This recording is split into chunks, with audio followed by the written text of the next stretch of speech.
كاب استديو إيري تي في عز السلام تنا نقرب لنا زي خبركم تخاطلتنا كما يتمسيو جيزينا آخيلون لومي عربي حمش تحمل مشت زد تلالو هاجرون زينات حيزنا لكم كريم لنا نمكتالكم بخبر زعدم شام تولدي بقنة تطبق فيلم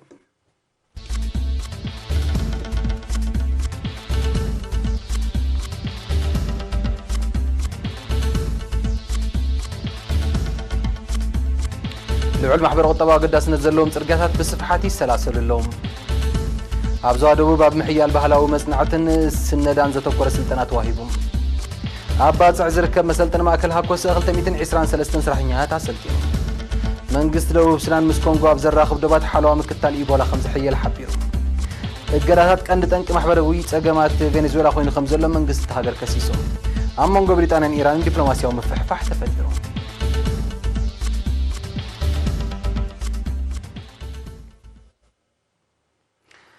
قدامي قص مسرح مهنات مصقانن مسفحن لوعل محبر قطباوا قداس نزلهم وشط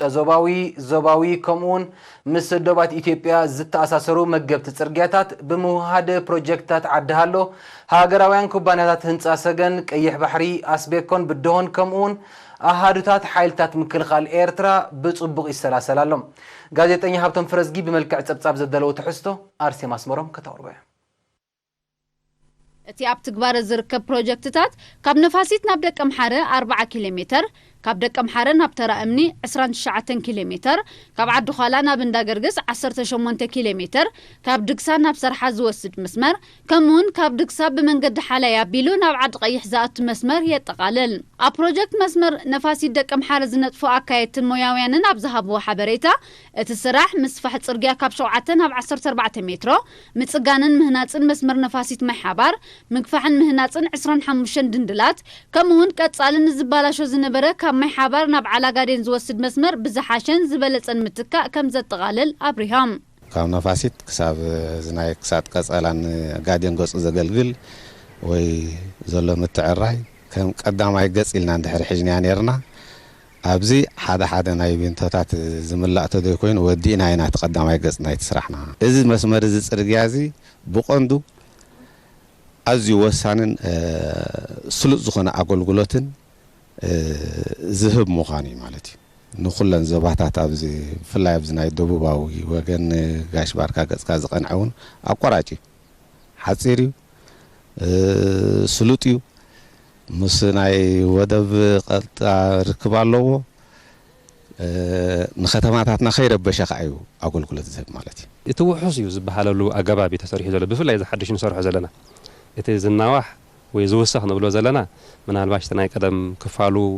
ደሓን ደይኮነ ኸውን ኸሊ እቲ ደሓን ዘይኮነ ዝተባሃለውን ዳርጋ ተቆሪፀን እዚ ጽገና ንብሎ ዘለና 600 ስለ ጸንሓትካ ምንዋሕ ጣይ ደይኮነት እንተዳ እቲ ዘሎ ክፋላው እንደ ዕጊብካ ብምልእ ተቆሪፅና ኢና ንቕየራ ኣማሓዳሪ ምምሕዳር ከባቢ ለዓይተንን ዓድሮሶን ኣቶ ኣድም ኢብራሂም ብወገኑ ኣብ ለዓይተን ብምኽንያት እቲ ፕሮጀክት ቦታ ከም ዝቀይራን ዝተገብራ 26 ስድራ ቤታትን 26 ትካላትን መንግስቲ ብዝሓሸ ኣገባብ ኣባይቲ ይሃንጸለን ከም ዘሎ ብምሕባር ነበርቲ ማይ ኩዕታት ኣብ ምፍዋስን ፈልስታት ኣብ ምትካልን ኣድማዒ ዕማማት የሰላስሉ ከም ዘለው ገሊጹ ጋዋል ቢስካ ክትገይ ከለኻ እቲ ሕጋውነት ይፈሉ ግዜ ከነባብረካ ዝኽእል ንዚ ተረዲኡ بعلو تحزب خانة ترداديو عليو تخيلولو محبراء أقول بقول يهبالو مالتي حجوين ببلان مستخانة خانة منقصي واددلو سلزولو بخمسة من قدي صبوق نقر كم مخانة راحنا خم قلب مخانة ካብ ድግሳ ናብ ስራሕ ዝወስድ መስመር ምጽጋንን ምስፋሕ ዝነጥፉ ሞያውያን ኣብ ዝሃብዎ ሓበሬታ ድማ እቲ ስራሕ ብቐንዱ ኣብ ኩርባታት ዝነበረ ጽበት ምስፋሕን ምምዕራይን ዝዓለመ ምዃኑ ብምጥቃስ እቲ መስመር ካብ ዝነበረ 7 ሜትሮ ናብ 20 ሜትሮ ይገፍሕን ደገፍቲ መናድቕ ይህነጸሉን ከም ዘሎ ኣብሪሃም ንሳቶም ብተወሳኺ ካብ እንድሕሽ ናብ ሓዋጹን ዘሎ ኩርባታት ዝበዝሖ 7 ኪሎሜትር መስመር ብዝሓጸረ ዝገፍሕን ዝጣጥሕን መስመር ንምቕያር እውን 5 ኪሎሜትር ሓድሽ ጽርግያ ይህነጽ ከም ዘሎ أفليتام እቲ ፕሮጀክት ክሳብ ኪኖ ሰንዓፈ በፂሕኹም ዘሎ ብምንጻር ድማ ብዓድታት ድግሳን ሓላይና ቢሉ ናብ ሓዋፁ ዝጽንበር ኣማራጺ መስመር እውን ብዝበለጸ ይስራሕ ምህላው ሓቢሮም ጽበት ጸኒሕዎ ዝጽርግያና ናይ ጣልያን ይመስለኒ ከም ዝርዳእኒ ሽዑ ሓንቲ ንእሽቶ ማኪና ወይ ካ ጸባብ ማኪና ተሓልፎ ነይራ ትከውን ትኽእል እያ ሕጂ ምስ ምዕባለ ክትሪኦ ከላኽን ዓበይቲ መኻይን ምስ ብዙሕ ጽዕነት ክመጻ ከለዋ ንዑ ከም መሓላልፍ ንዑ ክጸውር ዝኽእል ጽርግያ ክኸውን ስለ ዘለዎ ብዓብይ እውን ሃገር ትምዕብላላ ትስጉማላ ክትብል እንድሕር ኮንካስ ብጽርግያ ክትራኸብ ዓይን ዓራት ክኸውን ክኽእል ኣለዎ ኣብ መስመር ደቀ ምሓረ ተራእምኒ ዝህነት ዘሎ ትሕቲ ቅርፂ ጽርግያ ከዓ 25 ድንድላት ዘጠቃልል ኮይኑ እቶም ድንድላት ከም ዲጋውን ከም ዘገልግሉ ኮይኖም ይህነጹ ከም ዘለው ካብ ሞያውያን ዝተረኽበ ሓበሬታ የንጽር ሓደ ሃገራዊ ጽርግያ እዩ ጽርግያ እዚ ብወደ ባጽዕ ገይሩ ብመስመር ደቀ ምሓረ ክሳብ ዞባ ደቡብ ዝኸይድ ቀጽሎ ወንድጋሽ ባርካ ክኸይድ ዝኽእል እዩ ዘራኽብ መስመር እዩ ኣገዳስነቱ ቀሊል ኣይኮነን ብዓብዩኻ ህዝባዊ ኣገልግሎት ስለዝህብ ነዚ ክልተ ዞባታት ጋሽ ባርካን ሰሜናዊ ቀባሕርን ደቡብን ዝኣስር መስመር እዩ ማለት እቲ ዝተተሕተ ባይታ መሰረት ዝደልደለን ረጊጹ ስለ ዘሎ ማይ ተሸኪሙ ነቲ ክመጾ ዝኽእል ናይ ምንቅስቓስ እውን ተፃዊሩ ክነብር ፀገም ዘለዎ ኣይኮነን ኣረጋጊፅና ንሰርሕ ዘለና ማለት እዩ ኣብቲ ስራሕ ማሽነሪታት ብምምራሕ ዝነጥፉ ዘለዉ መንእሰያት ኣብ ዝሃብዎ ርእይቶ እቲ ዝሰላሰል ዘሎ ዕማም ድርብ ረብሓት ዘለዎም ምዃኑ ብምጥቃስ ክእለቶም ከዕብዩን ርእሰ ምትእምማኖም ከበርኹን ከም ዝሓገዞም ገሊፆም ተን ማሽን ናይ ማሽን ከም ዝለቃ ዘለኹ መጀመርያ መምህር ነርና ኣብ ዓዳለ ተማሂርና ወይ ኣላብዚ ታባል ምስ መጻና ፕራክቲካል ገለመለ ምሁርና ከለዉ ብጣዕሚ እዮም ከም ወለድ ንውሉድ ትገብረሉ ከምቦና ኮይኖም ይመስኒቖምና ኣብቲ ስራሕ እውን ከምዚ ኣብሪናዮም ንብል ሕጂ በዚ በቃ በትሪኦ ጥራይስ ትሕጎስ ካብ ዓዲ ኋላ ብዓዲ ኾተዮ ኣቢሉ ናብ እንዳ ገርጊስ ንዝወስድ ዝነበረ ጽርግያ ብዓድታት ገዛ ኸረንን እንዳ ገብርኤልን ብዝሓልፍ ኣሳ 30 ዓበይትን ንኣሽቱን ቢንቶታት ዘለዎ ሓድሽ መስመር ንምትካእ ንዝካየድ ዘሎ ፕሮጀክት ዝመርሑን ዝቐይሱን ዘለዉ ሞያውያን ኣብ ዝሃብዎ ሓበሬታ ድማ እቲ ሓድሽ መስመር ትረዓቐበት ብምንካይ ጽበት ብምግፋሕ ኩርባታት ብምጉዳል ከምኡውን ብብዝሒ ሰንጢቑን ዝሓልፍ ዓድታት ብልጫታት ከም ዘለዎ ኣፍሊጦም ከም ኩልና ንፈልጦ ኣሸጋሪ እቲ ጽርግያ ናቱ ብዙሕ ኩርባታትን ጸድፍን ገልመልን ዘለዎ እዩ ከቢድ እዩ ናቱ ፍላ ሕጂ ጽዒንካ ክትወርድ ድዩ ዋላ ዘን ሎቤር ገልመልታት ክወርዳ ክዲባ ፍጹም ጸገም ዝፈጥር እዩ እንደገና እውን ዚውን ትምቲ መንግስቲ ጠሚትዎ ዘለውን እዚ ንኸዶ ዘላን ርግጾ ዘለና ቦታታት ብዙሕ ህዝቢ ዘለዎ እዩ ስለዚ ሕጂ ክልተ መክሰብ ዘለና ሓደ ካብቲ ጽርግያቲ ካብቲ ሕማቕ መገዲ ንሃድም ኣለና ካልኣይ ከዓ እዚ ብዘሎ ብዙሕ ህዝብና ከዓ ንሕኡ እውን ተኣሽም ንገብረሉ ኣለና ማለት ፍታሕ ክግበረሉ ኣሎ ማለት እዩ ብተወፋይነት ዝገጥሙ መንእሰያት ኣለውና ብዓቕሚ ሰብ ሙሉእ ምትእምማን ኣለና ጥርጥር ዝበሃል የለን ወሪሻስ ወሪሶም እዮም ነዚ ደሎ ማሽናት ይዕበያ ይናእሳ ደንቀሳቕሱ ንዕትበት ዝሰርሑ ብርእሰ ምትእምማን መንእሰያት ኣለውና ሕጂ ንሕና ንጥቀመሉ እንታይ ኣለና መሲልካ ጎግል እርዝ ዝበሃል ኣሎ ጎግል እርዝ እያ ሕጂ ነዛ ነፍሲ ወከፍ ሪእኹም ምሽ ኣለኹም ዝኾነ ገዛ ደፍረስና የለን ቅድሚ ናብኡ ምኻድና ብኣካል ከዓ ይረገፅና ብምንታይ ርኢና ጎግል እርዝ ጌርና ርኢና ማለት እዩ እዚ ሕጂ ናይ ቴክኖሎጂ ምዕባለ ክለኩም ፀንሑ ነዚ የብለኩም ዘሎ ብኡ ቢልካ ተወዳደር ካብ ቦታ ናብ ቦታ ማለት እዩ ናይ ሓይሽ ቅድሚ ምፋርካ ማለት እዩ ምስ ወፈርካ ሽዑ ሓደ ደቂ ዓዲ ከም ትብሎ ዘለኻ ካብ ደቂ ዓዲ ካብ ደቂ ከባቢ ማለት እዩ በዚ ኣባት ሕሸኩም ኣገልግሎት ዜና ኤርትራ ዝተወከሰቶም ነበርቲ ናይተን እቲ ጽርግያ ሰንጢቖን ዝሓልፍ ዓድታት እቲ ፕሮጀክት ምስ ተዛዘመ ኣብ ማሕበረ ቁጠባዊ ህይወቶም ብሓፈሻ ምዕባለ ናይቲ ከባቢ ድማ ብፍላይ ዓብ ግደ ከም ዘለዎ ገሊፆም ቅድሚ ሕጂ ኣብቲ ከድካ ከቢድካ ትጽቢ ውዒካ ዘይትረኽበሉ መይካ ርእሲ ዋጋኻ በጋዒቱ ተሳፊርካ ካብዚኣ ንዓዲ ኋላ ብዘይ መጠን ተሳፊርካ ሓፌትኻ እሞኻ ረክባ ይትርከብ መንጎ ትምለሰሉ ነይሩ ሕጂ ግን ብዝኾነ ይኹን ኣብዚ መስመር ንዓዲ ተኸፊቱ ነፃ ዕድልና ብፅቡቅ ገርና ኣብ ድላይና በፂሕናን ክንምለስ ወይ ከዓ ኣብ ሓሰብና በፂሕና ተስፋ ንገብር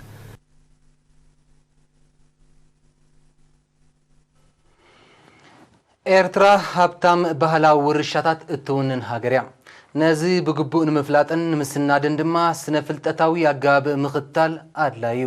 ስለዝኾነ ኣብ ዞባ ደቡብ ኣብ ምሕያል ባህላዊ መጽናዕትን ስነዳን ዘተኮረ ስልጠና ተዋሂብሎም ወኪል የሪና ሸዊት ገብረ ብርሃን ዘዳለወ ዜናው ጸብጻብ ዳናይት ገብረ ህይወት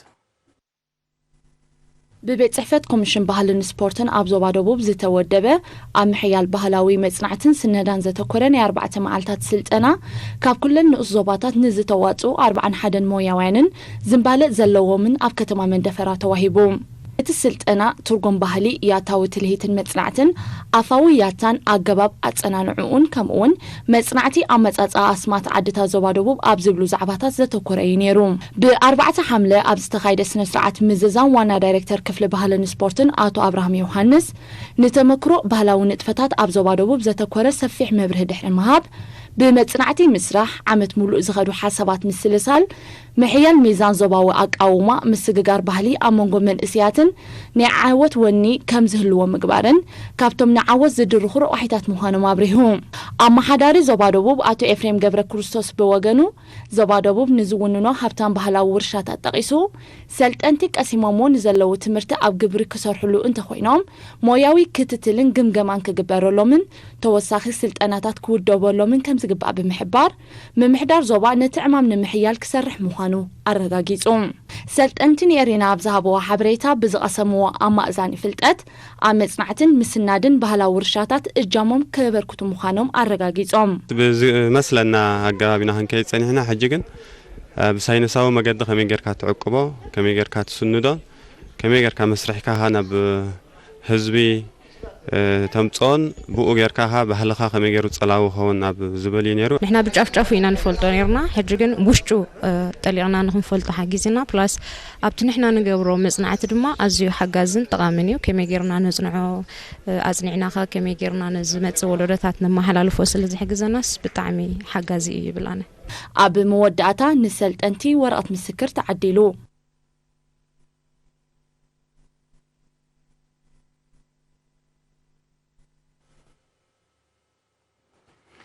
هاجراوي كونفدريشن سرحتنيات إيرترا أبات عزدكونو مسلطنا ماكل بسلست عودتات موياز جمر سلطنا أبزوان زين بشدشتا كبمبال عاقم سرحتنيات كبمبال بوتن يسرح لهم تمال زمن رقم كل تميتن عسران سلستن سرحتنيات وتسيتنا يزيوم وكل يرينا إبراهيم عمر نزدال وتسبتصاب أزيب برهانة كتوربي ኣብ ከተማ ባጥዕ ተደኪኑ ዝርከብ መሰልጠኒ ማእከል ሃገራዊ ኮንፌደሬሽን ሰራሕተኛታት ኤርትራ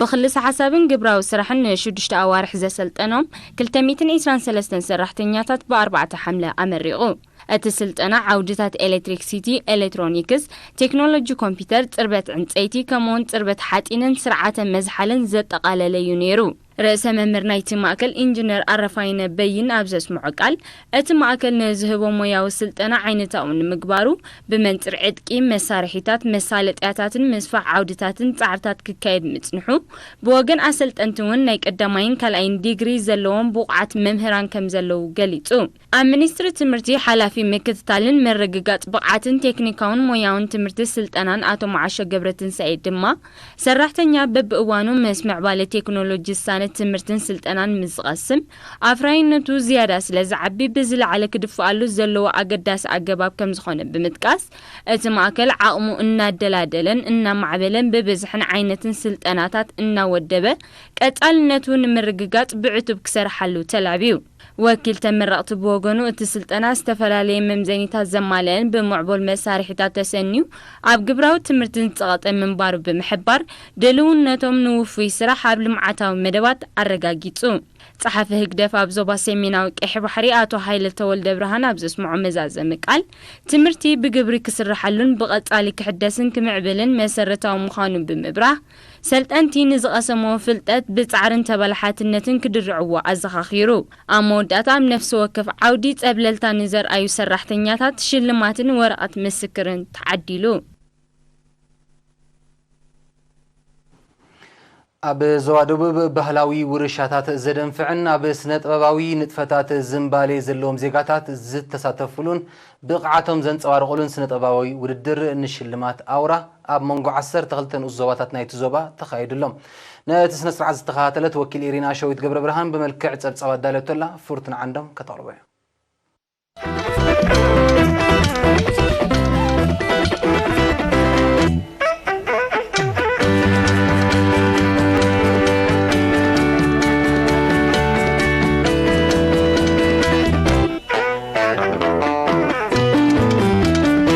ኣብ ዞባ ደቡብ ስነ ጥበባዊ ውድድር ንሽልማት ኣውራ ብ4 ሓምለን መጀመርያ ግዜ ብውዑ መንፈስ ኣብ ከተማ መንደፈራ ተኻይዱ እዚ ሎሚ ዓመት ብማሰ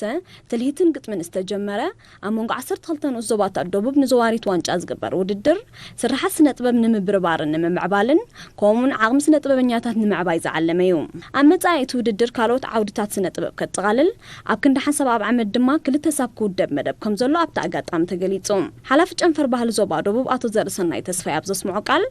ኣብቲ ዞባ ቆልዑ መንእስያትን ዓበይትን ብዝተፈላለየ መልክዓት ኣብ ስነ ጥበባዊ ንጥፈታት ክሳተፉን ዓቕሞም ዘፍቅዶ ክገብሩን ምጽንሖም ብምጥቃስ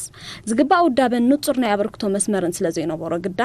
ብዝተበጊሱ ዘሎ መደብ ዓጸፋ ከም ዝሰርሑን ከም ዘበርክቱን ጽኑዕ እምነቶም ገሊጹ ኣብቲ ፈላሚ ውድድር ንኡስ ዞባ ዓዲ ቀይሕ ጎብለል ብምዃን ዘዋሪት ዋንጫ ኣውራ ክትዓትርን ከላ ኣብ ውድድር ማሳ ኣቶ ኪዳነ ግርማይ ካብ ዓዲ ቀይሕ ኣብ ውድድር ግጥሚ ኣኽራን ታደሰ ካብ ዓዲ ኋላ ኣብ ውድድር ትልሂት ድማ ንኡስ ዞባ ሰገነይቲ ተዓዊቶም ኣመሓዳሪ ዞባ ደቡብ ኣቶ ኤፍሬም ገብረ ክርስቶስ ኣብ ዘስምዖ መዛዘሚ ቃል ንዝያዳ ውፅኢታውነት ናይቲ መደብ ምምሕዳር ዞባ ኣብ ጎኖም ከም ዘሎ ብምርግጋጽ ዕውታት ዓጸፋ ክሰርሑ ኣዘኻኺሩ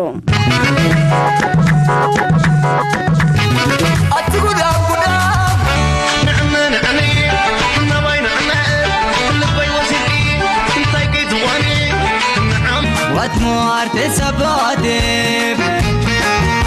خدار يا رسبوش وصلون رتربا وفناي بابا نابا مايون لاتفوش وبرور رمبا لا لا لا لا نايز بلاني تمالي الكرية نايز بلاني تمالي الكرية ما عطل نقصاتي قبنا سقلو انقلا قدا ويتدردا ዝበዝሑ ተመሓላለፍቲ ሕማማት ብውልቃውን ከባቢያውን ፅሬት ንምክትኦም ስለ ዝከኣል ተጀሚሮም ዘለው ንጥፈታት ከም ዝመርሖ ከባቢያዊ ፅሬት ብዝሓየለ ኣወዳድባ ክድፋእ ኣሎ ምዃኑ ኣብ ሻምብቆ ኣብ ዝተኻየደ ጽምብል ምእዋጅ ንጹህ ኣከባቢ ተገሊጹ ሓላፊ ኣገልግሎት ጥዕና ኣብቲ ንኡስ ዞባ መንእሰይ ዕቑባይ ዛይድ ከም ተወዲቡ ከባቢኡ ብፅሬት ክሕዝን ቀጻልነቱ ከውሕስን ቀጻል ጎስጓሳት ክካየድ ምጽንሑ ብምጥቃስ ተመዝጊቡ ዘሎ ዓወት ውፅኢት ንቑሕ ተሳትፎ ሕብረተሰብ ከም ዝኾነ ኣረድዩ ኣብ ጨንፈር ሚኒስትሪ ጥዕና ዞባ ጋሽ ባርካ ሓላፊ ከባቢያዊ ፅሬት ኣቶ ዓብዱ ያዕቆብ ብወገኑ ከም ዝመርሖ ከባቢያዊ ፅሬት ኣብ ኩለን ዓድታት ንምትእትታው ክካየድ ዝጸንሐ ጻዕሪ ከምቲ ዝድለ ክስጉም ስለ ዘይጸንሐ ተርእዮ ብጉድለት ፅሬት ዝኽሰቱ ሕማማት ከም ዘይጠፍኡ ብምጥቃስ ነቲ መደብ ንምዕዋት ብዝሓየለ ይስርሓሉ ከም ዘሎ ሓቢሩም ኣመሓዳር ንኡስ ዞባ ሻምብቆ ኣቶ ካሕሳይ ኣስራት ድማ ፅሬት ኣብ ርእስቲ ኣብ ምክልኻል ተመሓላለፍቲ ሕማማት ዘለዎ ኣስተዋፅኦ መግለፂ ስልጣነ እውን ስለ ዝኾነ ኣብ ኩለን ዓድታት ብምሉእነት ክትግበር ዝተኻየደ ጻዕሪ ዘተባብዕ ውፅኢት ይርከቡ ከም ዘሎ ብምግላጽ ኣብ ሕብረተሰብ ናይ ባህሪ ለውጢ ንምምጻእ ዝካየድ ጎስጓሳት ብዝለሓየለ كم زدفعلو أبريهم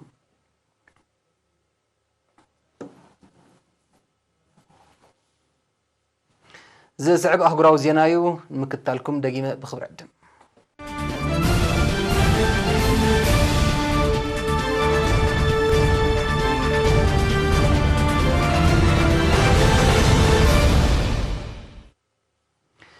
ተርእዮ ሕማም ኢቦላ በዲሞክራሲያዊት ሪፐብሊክ ኮንጎን ኡጋንዳን ዳግማ ያብዝንቀላቀለሉ ዘሎ እዋን መንግስቲ ሪፐብሊክ ደቡብ ሱዳን ምስ ኮንጎ ኣብ ዘራኽብ ኩሉ ዶባት ምክትታል ከም ዝሕየለ ካብ ጁባ ዝተፈነው ዜና ኣረድዩም ሓደ በዓል ስልጣን ሚኒስትሪ ጥዕና ደቡብ ሱዳን ነዚ ኣመልኪቱ ኣብ ዝሃቦ ሓበሬታ መንግስቲ ደቡብ ሱዳን ነዚ ስጉምቲ እዚ ዝወስድ ዘሎ ካብ ዶባት ሃገር 7 ኪሎሜትር ኣብ ዘይርሕቕ ከባቢ ኣብ ዝርከባ ዓድታት ዲሞክራሲያዊት ሪፐብሊክ ኮንጎ ናይ ኢቦላ ተርእዮ ከም እተኸስተ ድሕሪ ምርግጋጹ ከም ዝኾነ ኣፍሊጡ እቲ በዓል ስልጣን ብተወሳኺ ሓደ ጉጅለ ሓካይም ካብ ጁባ ናብቲ ከባቢ ተላኢኹ ከም ዘሎ ብዘይሕጋዊ መንገዲ ንዝግበር ምንቅስቓስ ከይተረፈ ድማ ጽዑቕ ምክትታል ይግበረሉ ምህላው ኣረድዩም ኣብ ዲሞክራሲያዊት ሪፐብሊክ ኮንጎ ኣብ ዝሓለፈ 11 ኣዋርሕ ጥራይ ልዕሊ 2300 መልከፍቲ ኢቦላ ከም እተራየን ልዕሊ 1500 ሞት ከም ዘጋጠመን ፀብፀባት ውድብ ጥዕና ዓለም የነፅር ብመሰረት መግለፂ ውድብ ጥዕና ዓለም ሓድሽ ተርእዮ ለበዳ ኢቦላ ምስ ዲሞክራሲያዊት ሪፐብሊክ ኮንጎ ኣብ ዘዳወበ ሃገራት ኣብ ዝለዓለ ናይ ተጠንቀቕ ደረጃ ከም ዝርከብ እንተኾነ ግን ኣብ ደረጃ ለበዳ ዓለማዊ ስግኣት ከም ዘይበፅሐ ክፍለጥ ተኻኢሉሎም ዝሓለፈ ወርሒ ኣብ ኡጋንዳ ክልተ ካብ ኮንጎ ዝኣተው ሰባት ብኢቦላ ድሕሪ ምማቶም መንግስቲ ኡጋንዳ ናይ ምቁፅፃር ፃዕሩ ከም ዝሕየለ ፀብፀባት ይጠቕሱ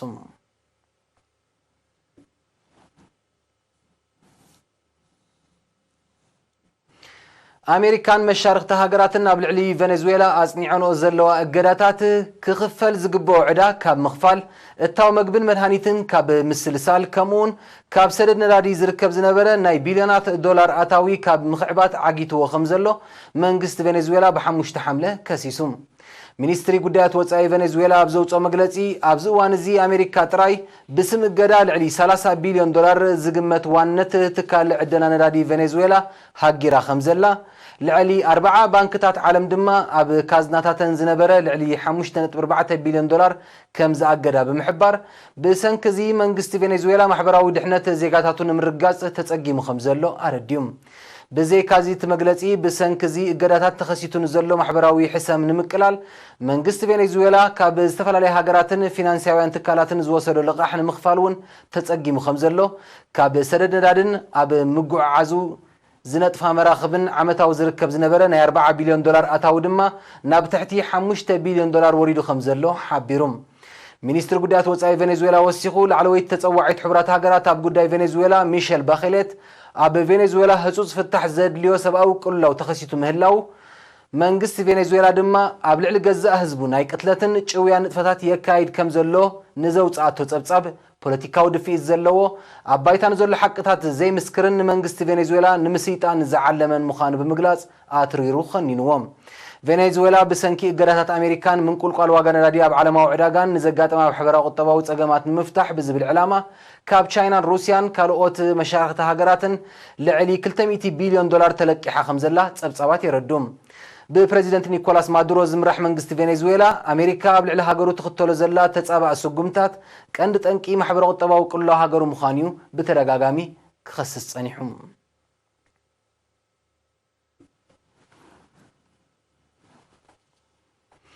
حايلتات حلوة بحري بريطانيا بربعة حملة أب متصاوبو جبل طارق ندادي نزعانت مركب إيران دحر معقاتهم أب مونغو خلتين هاجرات دبلوماسيا ومفحفح كم التفترة تقليصهم إيران أب العليات أنيعون زلو إقدا بمتحاس نتا مركب ناب سوريا أغني عتا من بمنبرا نتناي متحاس قمتي كم زوسلتها بريطانيا تحبر أما خاري هاجراوت أتا أمريكا جون بولتن نزي بحايلي بحرية بريطانيا ستوسد سقمتي أقد داسيت أتا وسقمتي قبل قليص ولهم يخون برن مجلس بريطانيا قالوا تهم ملاش ذهبت لإيران نتسقمتي كاب كرسنا فليا 5 ريو أفريت علام منجست إيران باتي قداي أب كتمات أهران نزم دبرو أمباسادر بريطانيا توعيو 5 زراروي زك على حزلهم متحاز مركب إيران أب وشمت فارس تخسيتون زلو وتر كونتات مليسو كقادو 5 خيل ناي قربات عزبتي سقاتهم يقلصم أمريكان بريطانيا نبز حلف قربا أوان أب توشمت أب حيالو مراقب نزقات محادقاتات نتقي ني إيران كوقصات صني حنين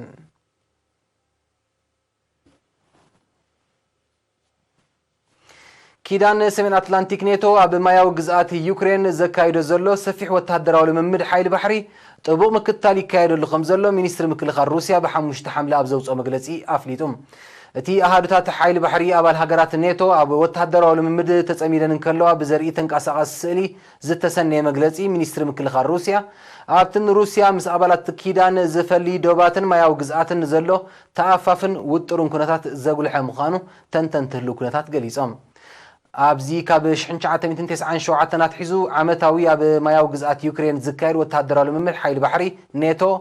لومي عمت 14 أبال هاجرات يساتفو 5 لوا من جتاتي حبرهم سبب سلطان ناتو بزعبا زي أبزهابو مجلسي أبتو تهدروا لممد لعلت 900 أبالات زحاقفة 3 مراقب كينات يساتفا 5 لوان كساب زمت 10 تغلت حملة كغطس المخانون أفليتهم ناتو بوغنونة روسيا مس يوكرين أبزداو كوابي تكايدو متأنا سفيح وتهدروا لممد تمساسال مكتال كمز قبرلو بمتكاس بخلت يوموغنات زكايد لممدات أب مونغو أمنزان حوطري كم زخررو تسابسابات يردوم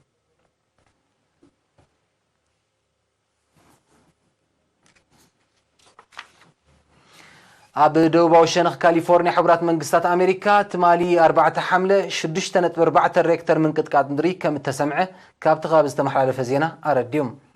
بتحدقا تحت غرسي عنوت كم الساعة بزحبرو سبمز أمريكا كم ساعة بينو هزباو مزبال كم اتخذته أرديوم دحرة من قطقات كسعب كم زغير زحبرو تم سبمزي أبتخابي هزوزني حدقا أوان أوي جمالهم أتمن قطقات أب وشت زحلفة 20 عامت أب كاليفورنيا كاب زقات متمساسل حركات أتي زخبة خمس خونك إلى التعودي حبيرم أب تخف لها جرب شحن 994 زت تخسته شدش ريكتر من قطقات ندري كبيد نواتا وعنوت كم زسعبه نايشعو صبصابات يردم